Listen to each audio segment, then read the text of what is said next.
वृष लगन चंद्रमा नवम भाव में। जय माता की मित्रों, हम लोग वृष लगन का ही अध्ययन कर रहे हैं और आज बात करते हैं वृष लगन में अगर चंद्रमा नवम स्थान यानी मकर राशि में हो तो हम लोगों को कैसा फल प्राप्त हो सकता है। प्रायकर सब पाठों में बोलते हैं या हो सकता है कोई पाठों में नहीं बोला हो, लेकिन जब चंद्रमा का लग्नानुसार अध्ययन करना हो तो चंद्र राशि अनुसार भी करना चाहिए, क्योंकि जितना महत्व लगन का है उससे कहीं ज़्यादा चंद्र लगन का महत्व है। उसका कारण चंद्रमा के विषय में बहुत बार हमने बीच बीच में पाठ दिए हुए हैं। सबसे नज़दीक पृथ्वी के चंद्र ग्रह है और हम लोगों को सबसे ज़्यादा इफेक्ट या प्रभावित चंद्रमा करता है और चंद्रमा के फलों के अनुरूप बाकी ग्रहों का फल हम लोगों को प्राप्त होता है, क्योंकि किसी के भी फल को प्राप्त करने के लिए आपकी कुंडली में चंद्रमा की स्थिति देखनी या उसको समझना बहुत ज़रूरी है कि आपके अंदर बुद्धि का परसेंटेज बहुत है, परजेंस ऑफ माइंड बहुत है, बहुत कुछ कर सकते हैं, शक्ति बहुत है, लेकिन अगर चंद्रमा का स्थिति ठीक नहीं है तो वो कुछ काम नहीं आती। बहुत से ऐसे योग दुर्योग में परिवर्तित हो जाते हैं जब चंद्रमा की स्थिति ठीक नहीं हो। मतलब आपके पास शक्ति है, आप कुछ कर सकते हैं। सपोज आप खेल कूद में कोई नाम करना चाहते हैं और आपने बीच के सब पड़ाव में विजय प्राप्त कर ली और जिस दिन आपको गोल्ड मेडल लेना हो, जिस दिन आपको बहुत कुछ नाम जितना मेहनत आपने किया उसका प्रतिफल मिलना हो, उस दिन आपका चंद्रमा का स्थिति ठीक नहीं है और कुंडली में भी कोई विशेष अच्छा नहीं था, गोचरवश भी चंद्रमा का स्थिति ठीक नहीं आया और उसी दिन आपका मेन मैच था किसी के साथ। अब क्या हुआ? सब कुछ ठीक था, कोई टेंशन नहीं थी, लेकिन आपका मनोबल इतना ज़्यादा कमज़ोर हो गया जिसकी वजह से आप सामने वाले के ऊपर विजय प्राप्त नहीं कर सके। तो चंद्रमा का स्थिति सब ग्रहों को डिस्टर्ब करता है। ये आज के समय में ये सब चीज़ें आपको सुनने को नहीं मिलेगी कि शनिदेव के विषय में कुछ ज़्यादा बताया जाता है, राहु केतु के विषय में कुछ ज़्यादा बताया जाता है, लेकिन ये स्थिति आज के 50-60 साल पहले नहीं थी। चंद्र कुंडली के अनुसार बहुत कुछ बता दिया जाता था और जितने भी संस्कार, जितने भी सामाजिक नियम, परिवार के नियम जो भी थे वो चंद्रमा को ठीक करने के लिए या चंद्रमा के अनुसार या आदमी अपने मन पे कंट्रोल कैसे करे उसके विषय में थे, लेकिन भूल चुके। अब शनिदेव दुख के कारक है और हम बोलते हैं चंद्रमा दुख के कारक है। सोशल मीडिया में वाद प्रतिवाद का तो अब आप हर आदमी अपने ज्ञानानुसार उस चीज़ को विवेक और बुद्धि के अनुसार समझता है। वेद शास्त्रों में लिख दिया गया या ज्योतिष शास्त्र में लिख दिया गया शनिदेव दुख के कारक है, सही बात है, लेकिन दुख कौन सा? दुख वो है जो विपत्ति स्वरूप पूरे परिवार में या आप में पड़ता है। जैसे कोई एक्सीडेंट हो गया, जैसे चलते हुए बिजनेस में घाटा लग गया, जैसे आप स्वस्थ थे, आराम से अपना जीवन काट रहे थे, कोई ऐसा रोग लगा कि आप बिस्तर से उठ नहीं रहे।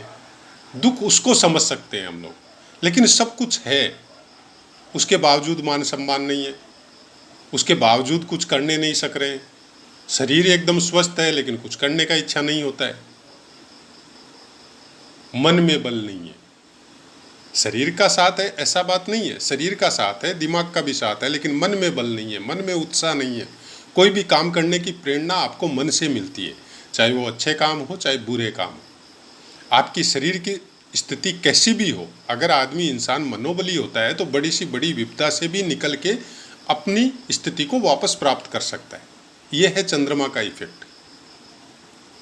तो चलिए, जैसा कि पाठों का नियम है, आगे बढ़ते हैं।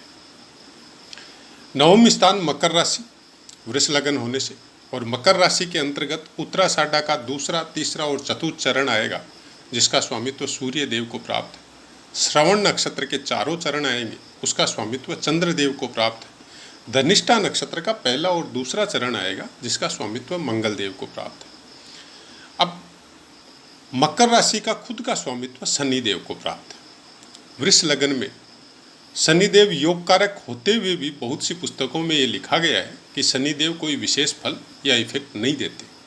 क्यों लिखा गया, किस लिए लिखा गया, हम उस बात के अंदर नहीं जाना चाहते, क्योंकि बहुत सी बातें ऐसी हैं जो हम लोगों के विवेक और बुद्धि के अनुसार हम लोगों को सेट नहीं हो रही है, लेकिन वो गलत हो ये जरूरी नहीं है। उसके लिए अपनी बुद्धि को चाहे आप अभ्यास के स्वरूप समझ लो या गुरु के सानिध्य में समझ लो या कोई गॉड गिफ्टेड समझ लो कि आपके अंदर ज्ञान की मात्रा पूर्व के प्रारब्ध के अनुसार कम और बेसी की वजह से हो सकती है। क्योंकि मकर राशि में शनिदेव, मकर राशि का स्वभाव आपको समझना पड़ेगा, जो कि वीडियो शुरू में ही हमारे पोस्ट किए हुए। शनिदेव का स्वभाव या प्लेसमेंट आपको समझनी पड़ेगी कि आपकी कुंडली में शनिदेव की स्थिति क्या है। उसके बाद में मकर राशि के अनुसार ये जो पाठ हमने चालू किए, कई पाठों में हमने बोला भी है कि जब भी आपको ये सब पाठों का अध्ययन या श्रवण करना हो तो कम से कम थोड़ी सी मेहनत कीजिए अगर आप सीखना चाहते हैं तो। एक जैसी कुंडली जिस तरह की बनाई हुई है हमने, जिसका आप स्क्रीनशॉट भी ले सकते हैं, बहुत कुछ इसमें लिखा गया है जो आपके पढ़ने के पर्पस से हो, आपके ज्ञान के पर्पस से हो, आप उसका स्क्रीनशॉट ले सकते हैं या नोटिंग कर सकते हैं। एक ब्लैंक कुंडली बना के और उसके अंदर वृष लगन की कुंडली 2 नंबर बैठा के वृष लगन की कुंडली बनाइए और उसमें नवम स्थान में चंद्रदेव को प्लेस करवाइए और उसके बाद में इस वीडियो को सुनिए, तब आपको बहुत अच्छे से समझ में आएगा। अब नक्षत्र अनुसार अगर हम लोग इसको समझे तो उत्तराषाढ़ा नक्षत्र मनुष्य गण में आता है। मतलब चंद्रमा अगर मकर राशि में उत्तराषाढ़ा नक्षत्र में हो तो आप पूरी तरह भौतिक दुनिया से कनेक्ट होते हैं और मकर राशि भी उसी चीज़ को इंटीग्रेट करती है। उसी चीज़ से आपको ज़्यादा लगाव जैसे अपने शरीर से हो, अपने धन से हो, अपने परिवार से हो, अपनी प्रोग्रेस से हो, सब कुछ प्राप्त करना चाहते हैं, मेहनत भी करना चाहते हैं, लेकिन फलों की प्राप्ति में समय लगता है। उसके लिए आपको शनिदेव की पोजीशन देखनी पड़ेगी। शनिदेव आपकी कुंडली में किस तरह से प्लेसमेंट है और लग्न आपकी कुंडली में, लग्न का जो स्वामी शुक्र देव है वो कहाँ प्लेस है। उसके बाद में आप उसको मकर राशि को लगन बनाइए जहाँ पे चंद्रमा विराजमान है और उसके अनुसार आपकी कुंडली अनुसार जो ग्रह जिस राशि में बैठे हैं उनको प्लेस करवाइए और उसी तरह फलों को समझने का कोशिश कीजिए जिस तरह से लग्नानुसार हम फल बता रहे हैं।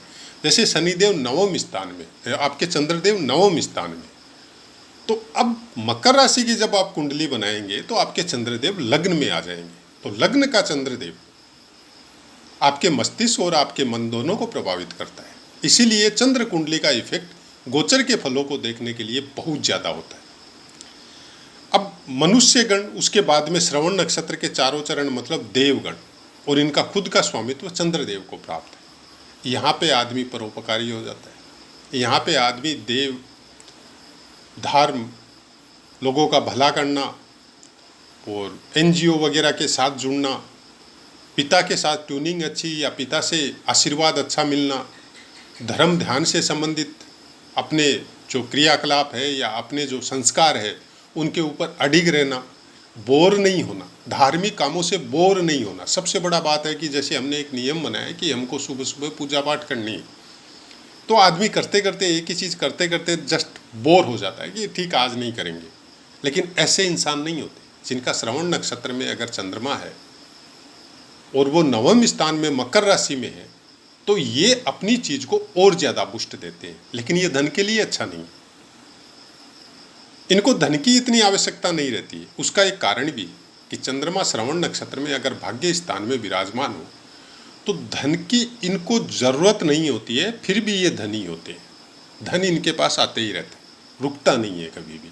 चाहे कोई मंदिर से संबंधित इनका कोई पाठ पूजा का काम हो, चाहे धार्मिक, जैसे आजकल के समय में वेदों के लिए या पुराणों के लिए या धार्मिक आख्यान वगैरह होते हैं, गीता भागवत के पाठ वगैरह होते हैं, तो उससे संबंधित इनका कोई काम हो सकता है। ज्योतिष से संबंधित हो सकता है, पूजा पाठ और संस्कार या कर्मकांड से संबंधित हो सकता है, या कोई ऐसी एजुकेशन हो सकती है जिसकी वजह से इनको बहुत दूर दूर तक निमंत्रित या आमंत्रित किया जाए।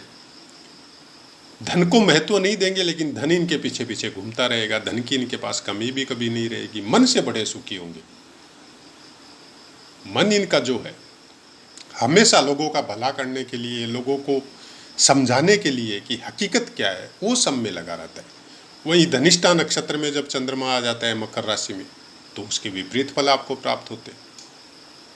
आदमी हर चीज में गुस्सा करेगा, आदमी हर चीज में बल का भी उपयोग करेगा, आदमी किसी चीज को प्राप्त करने के लिए कोई भी सीमा तक जा सकने की प्रेरणा इनके अंदर रहेगी।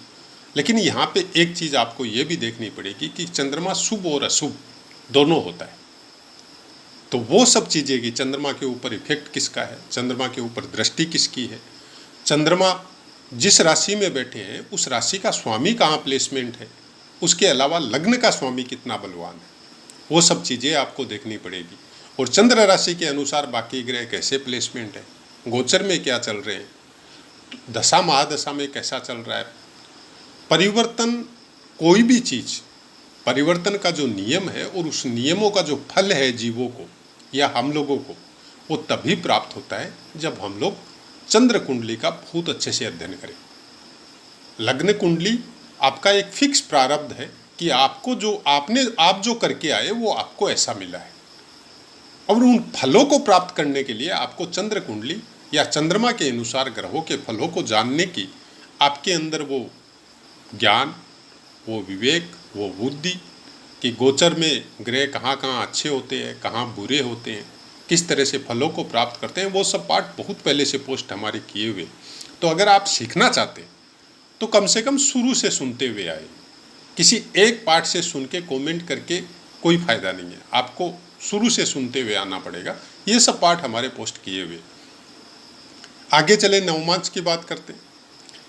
कोई भी ग्रह मकर राशि में 3.20 डिग्री तक हो तो वो मकर के ही नवमांश में रहेगा। यहाँ पे ग्रह वर्गोत्तमी हो जाता है। मान लीजिए आपका चंद्रमा यहाँ पे पाप प्रभाव में है, लेकिन 3.20 डिग्री तक है तो वो वर्गोत्तमी हो जाता है। तो पाप फल की तो आप सोचिए ही मत, वो देगा। लेकिन हाँ, ये हो सकता है कि वो उसके अच्छे फल आपको कम मात्रा में मिले, ऐसा हो सकता है। मन से थोड़ा उदास हो सकता है, मन से थोड़ा तकलीफ हो सकता है, लेकिन खराब फल नहीं मिलेंगे। वर्गोत्तमी ग्रह की एक खास पहचान है, चाहे वो नीच का हो चाहे उच्च का हो, वो अपने खराब फलों में कमी कर दो या उसको खत्म कर दो, कुछ ऐसा हो जाता है। और पहला नवमांश और आपका चौथा नवमांश और उसके बाद में आपका सातवां नवमांश, पहला, चौथा और सातवां नवमांश वो देव नवमांश होता है। और देव नवमांश में कोई भी ग्रह आपको अपनी तकलीफ भूल के दूसरों की तकलीफ में हेल्प करने की प्रेरणा देते हैं। देव नवमांश मतलब सत्व गुण की मात्रा इंसान में बहुत ज़्यादा होती है, जो कि आज के समय में अच्छी नहीं बताई गई है, लेकिन कोई समय तो था। और आज भी परिवारों में ऐसे बच्चे अगर होते हैं और जिनको जानकारी है, चाहे ज्योतिष के द्वारा हो चाहे पारिवारिक संस्कारों के द्वारा हो, तो वो बड़े खुश होते कि कम से कम कुछ बच्चे तो हमारे परिवार में भी ऐसे हैं जिनके ज़्यादा ग्रह देव नवमांश में, वो लोगों का भला करते हैं, अपना कोई स्वार्थ नहीं देखते। 6.40 डिग्री तक हो तो कुंभ के नवमांश में रहेंगे। उसके बाद में 10 डिग्री तक हो तो मीन के नवमांश में, 13.20 डिग्री तक मेष के नवमांश में, फिर 16.40 डिग्री तक वृष के नवमांश में, 20 डिग्री तक मिथुन के नवमांश में, 23.20 डिग्री तक कर्क के नवमांश में, उसके बाद में 26.40 डिग्री तक सिंह के नवमांश में और 30 डिग्री तक कन्या के नवमांश में। ये नवमांश, जो नवमांश में जिस तरह से ग्रह बैठते हैं, उस नवमांश का राशि का जो स्वामी है उसके फलों को प्लस देव, नर और राक्षस नवमांश का अपना एक अलग महत्व होता है। उसके बारे में भी पाठ हमारा पोस्ट किया हुआ है। तो उसके अनुसार अगर हम लोग फलों को समझने का कोशिश करते हैं तो प्रिडिक्शन के बहुत नज़दीक पहुंचते हैं। अचानक से अगर हम लोग ये बोल दिया कि शनि की राशि में अगर भावाश्रय फलों की बात करें तो नवम स्थान में चंद्रमा बैठ के बहुत अच्छे फलों को बताया गया है, लेकिन वहाँ पे भी शर्तें लागू है। ज्योतिष में हमेशा हर चीज में, हर ग्रह पे कहीं भी प्लेस हो, कंडीशन हमेशा अप्लाई रहती है। कौन से नवमांश में है, कौन से नक्षत्र में है, बाकी ग्रहों का प्लेसमेंट कैसा है, क्योंकि किसी एक ग्रह के अनुसार आपको पूरी तरह कुंडली का प्रिडिक्ट कभी नहीं होता है। खासकर जब लग्न देखना हो तो उसके बाद में चंद्र कुंडली देखना सबसे ज़्यादा जरूरी होता है। और उसके बाद में आइए आप नवमांश कुंडली। नवमांश कुंडली में क्या होता है कि आपका एक्चुअल इफेक्ट 3.20 डिग्री वाला वो नवमांश कुंडली में जाके पूरी तरह सेट होता है। तो वहाँ पे आपको एक्चुअल ये टाइम टेबल निकाल सकते हैं आपको, आपकी कौन सा ग्रह कौन से समय में कौन सी महादशा में कैसा फल देगा। बाकी वर्ग कुंडलियाँ अपना महत्व है, आपको दशमांश देखना है, आपको द्वादशांश देखना है, वो बाकी कुंडलियों का अपना अपना महत्व है, होरा कुंडली का अपना महत्व है, वो सब देखना, वो सब की चर्चा आने वाले समय में हम लोग करेंगे। अभी लग्न अनुसार जो फलों को देखना है उसकी चर्चा हम लोग कर रहे हैं, और उसी में ही हम ये बताने का जरूर कष्ट कर रहे हैं कि आप चंद्र कुंडली के अनुसार भी उसी फलों को समझने का कोशिश कीजिए जैसा लग्न कुंडली के अनुसार समझाया जा रहा है। उसके बाद में अंश बलों की बात करें तो मकर राशि में कोई भी ग्रह हो 6 डिग्री तक है तो मृत अवस्था में रहते, और 12 डिग्री तक वृद्धावस्था में रहते, 18 डिग्री तक युवावस्था में रहते, 24 डिग्री तक कुमारावस्था में रहते, 30 डिग्री तक बाल्यावस्था। चंद्रदेव का कालपुरुष की कुंडली अनुसार कारक भाव चतुर्थ बताया गया, तो अपने कारक भाव से ये छठे स्थान में विराजमान होते। तो कुछ अच्छे भी और कुछ बुरे भी होते, लेकिन अपनी राशि स्थान से ये सप्तम में विराजमान होते और अपनी राशि को पूर्ण दृष्टि से देखते। तो भाई बहनों का साथ हो, पराक्रम के विषय में हो, या आपकी यात्राओं के विषय में हो, फ्रेंडशिप के विषय में हो, पराक्रम से आप क्या क्या अर्जन करेंगे उसके विषय में हो, वो सब चीज़ें देखने के लिए आपको चंद्रमा का वो सब चीज़ भी देखना पड़ेगा कि चंद्रमा शुभ है या अशुभ है। और बाकी ग्रहों का अध्ययन भी चंद्र कुंडली अनुसार आपको करना बहुत जरूरी है, क्योंकि चंद्रमा का फल पूरी कुंडली के ग्रहों के ऊपर इफेक्ट करता है। उसका कारण भी बहुत बार हमने बताया है कि चंद्रमा पृथ्वी का सबसे नज़दीक का सैटेलाइट है, और पूरी पृथ्वी को सबसे ज़्यादा प्रभावित सूर्य के बाद में अगर कोई करता है तो वो चंद्रमा करता है। जल की मात्रा शरीर के अंदर या पृथ्वी के अंदर या जीवों के अंदर सबसे ज़्यादा होती है, और चंद्रमा आपके जल तत्व को मैनेज करता है या डिस्टर्ब करता है। चंद्रमा गोचर के अनुसार जब फलों को देखा जाता है तो चंद्रमा का विशेष ख्याल रखा जाता है, और गोचर का इफेक्ट आदमी को भविष्य बनाने के लिए या वर्तमान के कर्म करने के लिए सबसे ज़्यादा इफेक्ट देता है।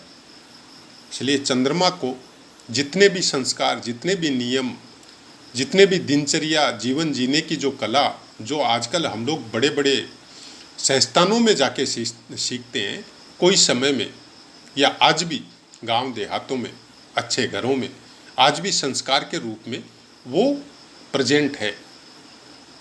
सुबह जल्दी उठना है, साफ सफाई करना है, नहाना है, मंदिर जाना है या घर में पूजा करनी है, माता पिता के चरण छूने हैं, इतना बजे से इतना बजे तक पढ़ना है, ये टाइम पे आपको एक्सरसाइज करनी है, इस समय स्कूल जाना है या काम पे जाना है, इस समय पढ़ाई करनी है और इस समय सोना है, ये सब चीज़ें, खाना किस समय, सब चीज़ें जो आदमी नियम के अनुसार चलता है इन चीज़ों में और उनमें कोई आलस नहीं करता है, उसका चंद्रमा बहुत कुछ मैनेज होता है। अब हम लोगों ने वो नियमों को भुला दिया, चाहे आप शहरी वातावरण हो, चाहे आजकल की जो पृष्ठभूमि है जो शहरों में कि लेट नाइट जागना हो, उसकी वजह से संसार में या खासकर हम लोग अपने देश में ही देख रहे हैं जो परिवर्तन आया है, ये सब देन चंद्रदेव की। जब आपका चंद्रमा डिस्टर्ब होता है तो बाकी ग्रह सब कुछ डिस्टर्ब कर देते हैं। जब तक चंद्रमा जिनका डिस्टर्ब नहीं होता है, जो अपने विवेक और बुद्धि को आगे रखते हैं, लेकिन दिनचर्या के अनुसार अगर उन्होंने चंद्रमा को डिस्टर्ब कर दिया तो उनसे भी गलत निर्णय होने की संभावना बहुत ज़्यादा बढ़ती है। तो मित्रों, केवल इतना ही कहना है कि जीने के लिए कुछ नियम बनाइए, और कोई विचार मन में आते हैं तो उन विचारों को हाथों हाथ कर्म में या वर्क में कन्वर्ट मत करिए।